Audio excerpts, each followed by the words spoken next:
हमारे चैनल पर खुश आमदीद।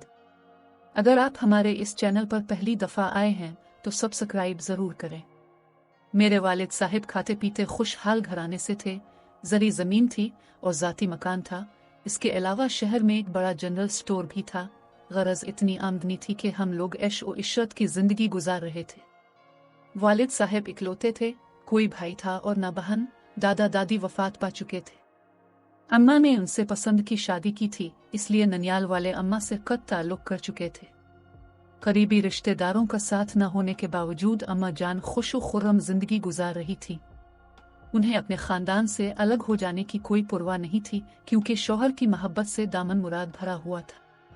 वक्त सदा एक सा नहीं रहता। वालिद साहिब का अचानक एक्सीडेंट में इंतकाल हो गया। हम 6 बहन भाई थे। इन दिनों हम सारे कमसिन थे और स्कूल में पढ़ रहे थे। मैं सबसे बड़ी थी और मैट्रिक की तालबा थी, बाकी छोटी क्लासों में थे। जब मेरी माँ पर बेवगी का पहाड़ टूटा तो वो सदमे से निढाल होकर बिस्तर पर पड़ गई। अब मुझी को घर देखना था और तालीम भी मुकम्मल करनी थी। इन दिनों मेरी उम्र 16 बरस थी, मगर मैं अपनी हम उम्र लड़कियों से ज्यादा बाशऊर थी। मुझको घर के हालात और वालिदा के दुखों का पूरा इदराक था। आम लड़कियों से मुख्तलिफ थी। मैं अपनी वालिदा को तसल्ली दिया करती थी कि माँ घबराओ नहीं, मैं आपकी बेटी नहीं बेटे जैसी हूँ। बस मुझे तालीम मुकम्मल कर लेने दो, फिर सब दुख दूर हो जाएंगे।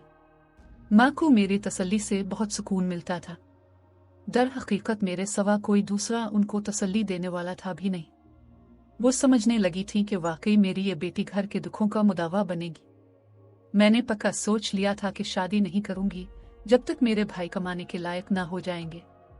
सिर्फ पेट का दोज़ख ही नहीं भरना था, अपने बहन भाइयों को पढ़ाना भी था। वालिद साहिब के एक मुखलिस दोस्त इस बुरे वक्त में बहुत काम आए। मेरे भाई अभी छोटे थे, वो बाबा का स्टोर नहीं चला सकते थे। अंकल वाहिद ने वो जनरल स्टोर अच्छे दामों हमसे खरीद लिया और रुपया अम्मा के नाम बैंक में डलवा दिया। इस तरह हमारा गुजारा होने लगा। जिस साल बाबा फौत हुए, मैं मैट्रिक का सालाना इम्तिहान न दे सकी, क्योंकि अम्मा जहनी परेशानी का शिकार होकर बीमार पड़ गई थी। घरेलू मसाइल और अम्मा की देखभाल करने वाला भी कोई न था। अंकल वाहिद से मैंने ही राब्ता किया, क्योंकि जनरल स्टोर बंद पड़ा था। 1 साल ऐसे ही मसाइल समेटते गुजर गया। जरी जमीन से आमदनी आना बंद हो गई। जमीन पर जो शख्स मुख्तार था वो मालिक बन बैठा, सारी पैदावार खुद रख लेता था। इसका मुकाबला कौन करता? इधर से आमदनी का आसरा भी जाता रहा। साल बाद दोबारा पर्चों की तैयारी करके मैंने मैट्रिक का इम्तिहान दे दिया। जी चाहता था कि कॉलेज में दाखिला ले लूं, मगर अभी हालात इजाजत ना दे रहे थे। पढ़ाई को बादल नखास्ता मौकूफ करना पड़ा।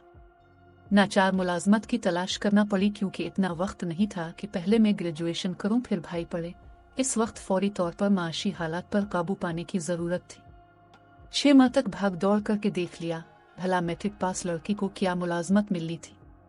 एक सहेली के बाबा से मुलाजमत के लिए कहा तो उन्होंने मशवरा दिया, बेटी ऐसे मुलाजमत न मिलेगी, तुम्हारी तालीम कम है, पहले FA कर लो और फिर नर्सिंग ट्रेनिंग ले लो, इस तरह तुमको किसी अस्पताल में नौकरी मिल जाएगी। मैंने उनका मशवरा मान लिया। जू तू करके FA पास कर लिया। इस दौरान अम्मा की तबीयत संभल चुकी थी और वो घर और बच्चों की देखभाल करने के काबिल हो गई थी। FA के बाद मैंने एक सरकारी अस्पताल में नर्सिंग की क्लास में दाखिला ले लिया, जहां यूनिफॉर्म, रहाइश, खाना और वजीफा भी मिलता था। इस तरह मेरा कोर्स करना सहल हो गया। जिन दिनों में नर्सिंग कोर्स के दूसरे साल में थी, मेरी वाकिफियत एक डॉक्टर से हो गई। इसका नाम यूसुफ था। डॉक्टर यूसुफ इस अस्पताल में नए नए तैनात हुए थे। ये शख्स पेशावर का रहने वाला था और काफी खूबसूरत था। जब उसने मुझसे इल्तिफात बरतना शुरू किया तो वो भी मेरे तसव्वुर में रहने लगा। अब मैं ज्यादा वक्त इसके साथ गुजारने की सही करती। उसकी और मेरी ड्यूटी अरसा तक एक ही वार्ड में रही। वो जब मुझसे बात करता, कहता है, काश मुझे तुम्हारे जैसी शरीक हयात मिल जाए, तुम बहुत दिलकश हो, मेरा आइडियल हो। इसकी बातें मेरे दिल पर क्यों ना असर करती। मैं एक सीधी सादी और हालात की सताई हुई लड़की थी। मैं अच्छी जिंदगी के ख्वाब देखने लगी। यूसुफ ने मुझे कुछ ऐसे सब्ज बाग दिखाए कि मैं हर दम उसके बारे में सोचने लगी और मेरा दिल नर्सिंग ट्रेनिंग से उचाट हो गया। अम्मा जान से कहा करती थी कि इस वक्त तक शादी ना करूंगी जब तक सारे बहन भाई पढ़ लिख कर अच्छे मुस्तकबिल तक ना पहुंच जाएं। कुजा अब अम्मा को कहती कि मैं कोर्स मुकम्मल करना नहीं चाहती, नर्स का पेशा मेरे मिजाज के मुताबिक नहीं। अम्मा जान हालात के भंवर में फंस चुकी थी। फिर मैं उनकी बेटी थी, उनको मेरी खुशियां अजीज थी। जब अम्मा को बताया कि एक डॉक्टर मुझे पसंद करता है और शादी के लिए इसरार कर रहा है, तो मेरी खुशी की खातिर अम्मा जान मेरी शादी इस डॉक्टर से करने पर रजामंद हो गई। एक रोज डॉक्टर यूसुफ हमारे घर आए और अम्मा से बात की। कहने लगे कि आपको साफ साफ बताकर फिर रिश्ता तलब करूंगा, आगे आपकी मर्जी, मैं आपको धोखा देना नहीं चाहता, मैं पहले से शादीशुदा हूं और मेरे 2 बच्चे भी हैं। जब वालिदा के सामने उसने ऐसा इंकिशाफ किया तो अम्मा सोच में पड़ गई। कहा कि सोच कर जवाब दूंगी। अम्मा ने मुझसे कहा कि तुम किस आदमी के चक्कर में पड़ गई हो, वो शादीशुदा और 2 बच्चों का बाप है, क्यों अपनी जिंदगी बर्बाद करने चली हो। अम्मा की बात ठीक थी। मुझको डॉक्टर यूसुफ की इस बात से बहुत सदमा हुआ कि उसने ये सब कुछ पहले मुझको क्यों ना बताया, बता दिया होता तो कम अज कम मैं अम्मा से तो ना कहती। बहरहाल मैंने शादी से मना कर दिया, लेकिन दुख इस कदर हुआ कि बीमार पड़ गई और नर्सिंग का कोर्स भी अधूरा रह गया। जब यूसुफ को पता चला कि मैं बीमार हूं और नर्सिंग ट्रेनिंग भी छोड़ दी है, तो वो अपने एक दोस्त के साथ मेरी खैरियत मालूम करने आया। इसका दोस्त बहुत खूबरू और नरम खू था। वो एक बिजनेसमैन था और उसका नाम मोहब्बत खान था। ये लोग थोड़ी देर हमारे घर बैठकर चले गए। एक हफ्ता बाद मोहब्बत खान ने मुझसे राब्ता किया और कहा कि तुम यूसुफ का ख्याल छोड़ दो, वो एक धोखेबाज और झूठा आदमी है, तुम एक अच्छी लड़की हो, अगर चाहो तो मैं तुमसे शादी करने के लिए तैयार हूँ। तुम मेरे घर जाकर पता कर सकती हो कि मैं गैर शादीशुदा हूँ और बहुत अमीर आदमी हूँ। तुम ऐश करोगी और तुम्हारे घर वालों की भी मदद करूंगा। मैं तुम लोगों को हालात के भंवर से निकाल लूंगा। अपने लिए नहीं, लेकिन अपने घर वालों की खातिर मैंने मोहब्बत खान के बारे में सोचना शुरू कर दिया। वो दूसरी बार हमारे घर आया। मुझसे छोटी बहन 10वीं की तालबा थी, मुझसे ज्यादा खूबसूरत थी। मैं हालात की सख्तियां सहते हुए मुरझा कर रह गई थी, लेकिन अलीना किसी नौखेज फूल की तरह थी। जब मोहब्बत खान की इस पर नजर पड़ी, वो गहरी नजरों से उसे देखने लगा। मान मुझे ख्याल आया, अगर मोहब्बत खान मेरे बजाय मेरी बहन से शादी कर ले तो अच्छा होगा। इस तरह मैं अपने छोटे बहन भाइयों के लिए जिंदगी वक्फ कर दूंगी। माँ भी मेरे जाने से तन्हा नहीं होगी और छोटी बहन को एक अच्छी जिंदगी मिल जाएगी और वो मोहब्बत खान के जरिए हमारे कुंबे की मदद कर सकेगी। मैंने मोहब्बत खान की तरफ देखा। इसने जैसे मेरे जहन में आए ख्याल को पढ़ लिया।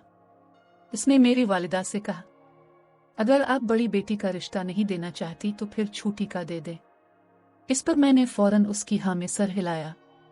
वो बोला, इस बार जब मैं आऊंगा घर वालों को साथ लाऊंगा और वो अंगूठी पहना कर जाएंगे। इसके जाने के बाद अम्मा ने मुझको डांटा कि ये तुम क्या करने लगी हो, अभी अलीना की उम्र ही क्या है, तुम्हें शादी करनी है तो कर लो।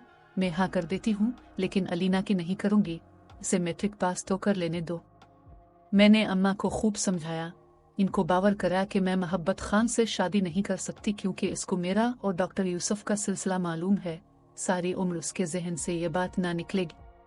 मुमकिन है शादी के बाद वो मुझको यूसुफ से ताल्लुक के ताने दे और फिर हमारी इज़्दिवाजी जिंदगी बर्बाद हो जाए।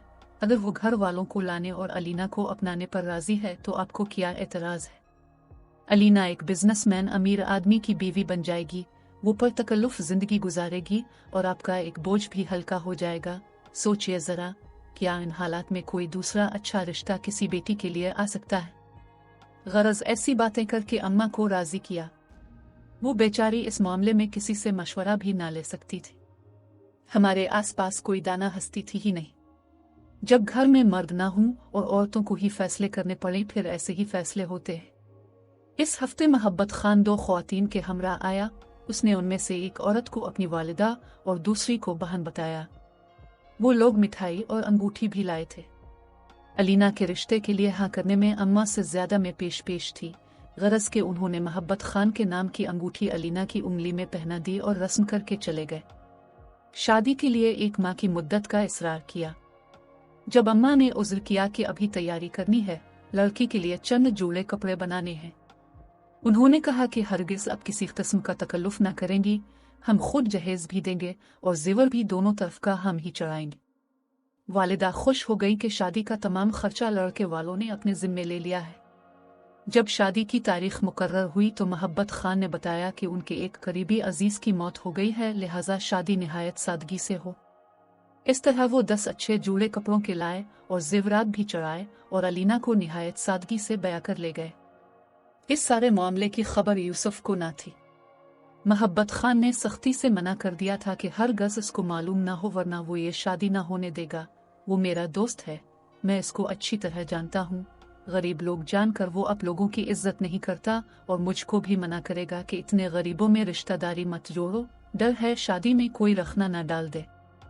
हमने सादा दिल्ली से मोहब्बत की हर बात का एतबार किया और मैंने डॉक्टर यूसुफ को कुछ न बताया, बहन की शादी को राज में रखा।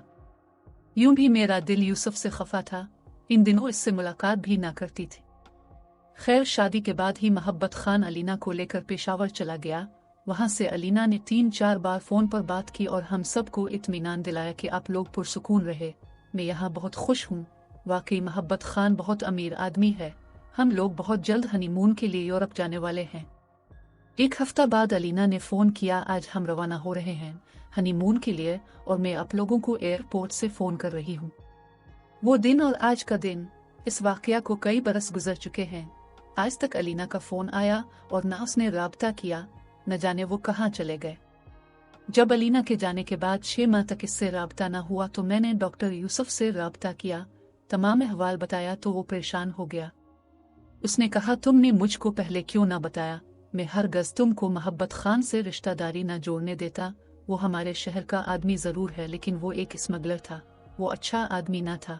उसने इस तरह पहले भी 2-3 शादियां की थी।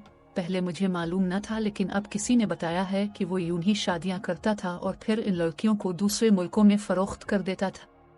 यूसुफ की ज़बानी यह सुनकर मेरे पैरों तले से ज़मीन ही निकल गई। मैं मज़ीद तस्दीक की खातिर उसके पास चली गई। उसने कहा कि यह सच है, मोहब्बत खान सिर्फ ज़रूरत के तहत इसके पास आ गया था। वो अस्पताल में अपने किसी अजीज़ का इलाज कराने आया था। जब मैं तुम्हारे घर इयादत को आने के लिए तुमसे फ़ोन पर बात कर रहा था, वो पास मौजूद था। उसने फ़ोन पर बात सुनी थी।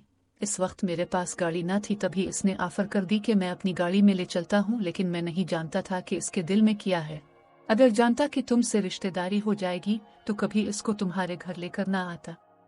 यूसुफ बेचारा हमारे लिए बहुत दुखी और परेशान हुआ था। उसने मोहब्बत खान का मालूम करने की भरपूर कोशिश की। अम्मा जान को हमरा लिया और पेशावर ले गया। वहां से बस इतना मालूम हो सका कि वो अपने मोहल्ले से नकल मकानी कर गया है, ना मालूम कहाँ चला गया है।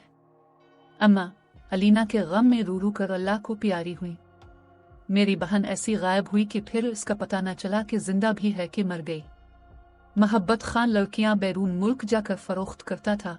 यकीनन उसने मेरी बहन को भी किसी दूर दराज मकाम पर फरोख्त किया होगा। अगर अपने मुल्क में होती तो किसी न किसी तौर भी तो राब्ता करती। इतनी मुद्दत इस मामले को गुजर चुकी है कि हम पूरी तरह मायूस हो चुके हैं। अम्मा वफात पा गई हैं, छोटी बहन की शादी हो गई है, भाई भी पढ़ लिख कर अच्छा कमा रहे हैं। वो अपनी बीवियों बच्चों के साथ खुश और खुर्रम जिंदगी गुजार रहे हैं। एक मैं हूं कि जिसको अलीना के गम ने खा लिया है, वक्त से पहले बुरा कर दिया है।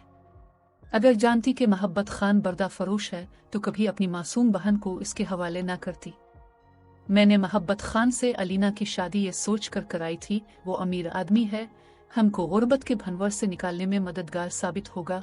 शायद मेरे भाइयों को बिजनेस करा दे। क्या खबर थी कि अलीना इस सोच पर कुर्बान हो जाएगी। सच है, बुरे हालात खुदा ही बदल सकता है, इंसानों का आसरा एक शराब होता है। नाजरीन कहानी के मुतालिक अपनी राय जरूर दें। मिलते हैं अगली वीडियो में, तब तक के लिए खुदा हाफिज।